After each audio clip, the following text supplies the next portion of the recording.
So today we begin the 30-day music challenge. I'm very scared because I don't know if I'll be able to do it. But I think that's what makes it exciting, you know, that fear. As creatives, really, that's what we're doing every day. Every time we sit down to do something, to create, we've got fear standing right in front of us. And we have to slay the dragon every time. It's not like you never conquer writer's block. It's just you sit down with pen and paper and you get it done. There is no perfect time or inspiration. You just start. So what am I looking to get out of this experience? Apart from pushing myself as a music producer, I think building that habit of just doing music every day, which I've kind of been doing anyway, but then to have that accountability to release a track every day will be interesting. I've got a production business that I run. I've got my own music as an artist, which I'm focusing on as well, and then I've got this thing. It can get overwhelming, and I do feel that every now and again, but like I said, I'd rather have that feeling of fear than to feel comfortable, because when you're comfortable you don't grow. So I think that's really at the heart of it. This whole 30-day beat challenge is a way for me to feel that fear. Hopefully this will inspire some of you out there as artists, producers, musicians, or generally if you're just a creative. So this is day one. We're going to be doing reggae music, and we'll see if we can get it done. There's only one way to find out. Here we go.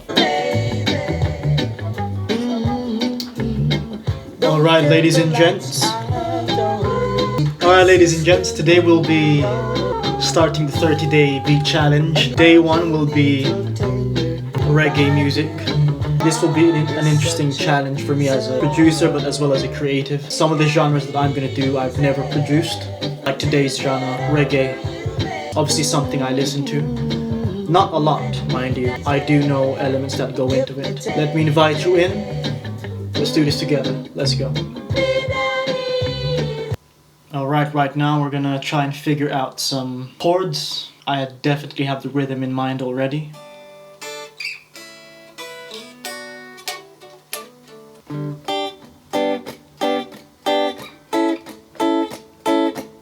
This be love, could be love. Maybe a bit more compression. Yeah, let's record.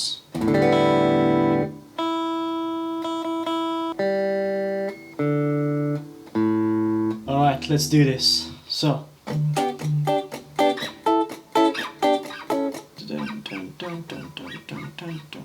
Okay, we have two sections basically, yeah.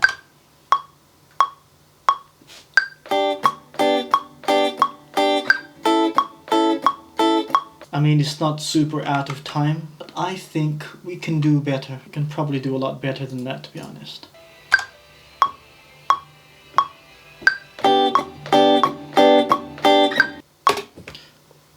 Now it's time to lay down some bass. Let me tune the bass first. Time to warm up then. Let me set up my sound brenner metronome.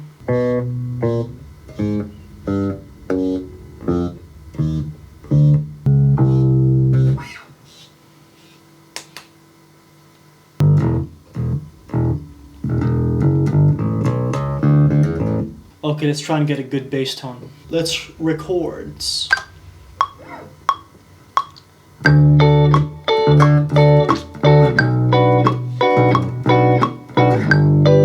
Alright, so right now we have one bass and one guitar track. I'm gonna be doing the percussions and the rhythm elements, like the drums. So here we go.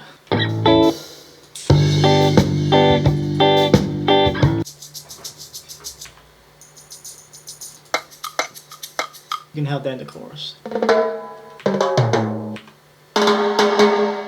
Yeah. Timbale.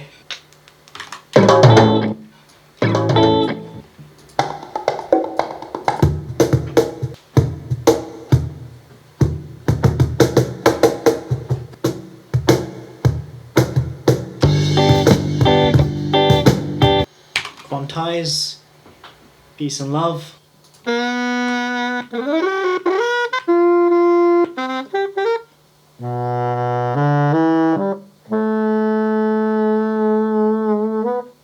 Maybe with a bit of reverb.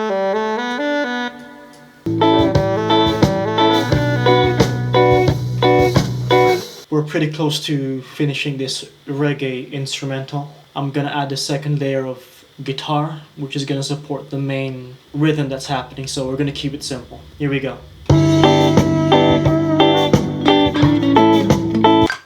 Two.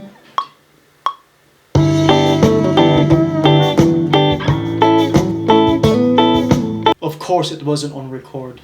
That's just how we roll. Second take.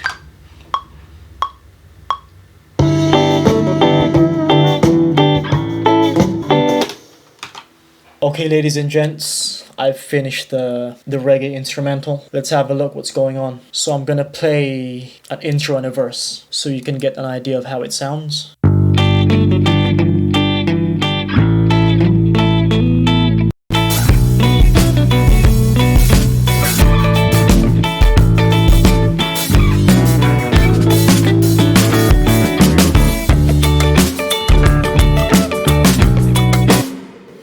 Sounds reggae to me. Alright, so what's happening is obviously, let's start with the drums. I'm using Superior Drummer 3, which is an amazing plugin for if you don't have a drummer or you don't have a drum kit. This is the plugin you need. With reggae, it's all about the offbeat guitars, you know, and you don't want a rhythm that's distracting from that. You know, there's a certain kind of hypnotic groove to having the guitar that's just constantly playing offbeats.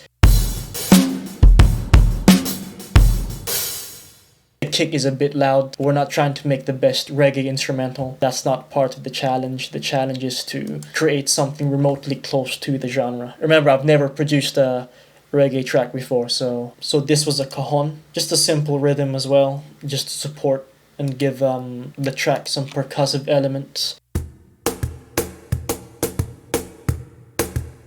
And then in the chorus, we have a more higher frequency percussion happening, which is a sample. It gives it a bit of a swing, you know. That's really a massive production trick, actually. Having some kind of high frequency percussive element happening during the chorus adds so much energy to it, you know. You know, you guys saw me record the bass. Again, really simple. Not trying to distract from the groove, number one, and not trying to take away the guitar rhythm, which is happening.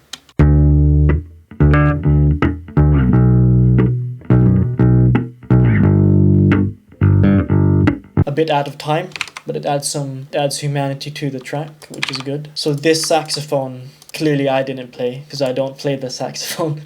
And basically what I did was obviously break down as you can see, the sample is quite long.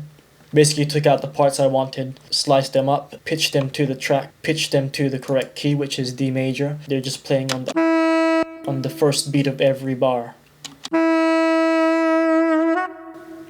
Some plate reverb on it. And then finally we've got the two guitars here. Obviously the offbeat guitar. I guess a lead guitar.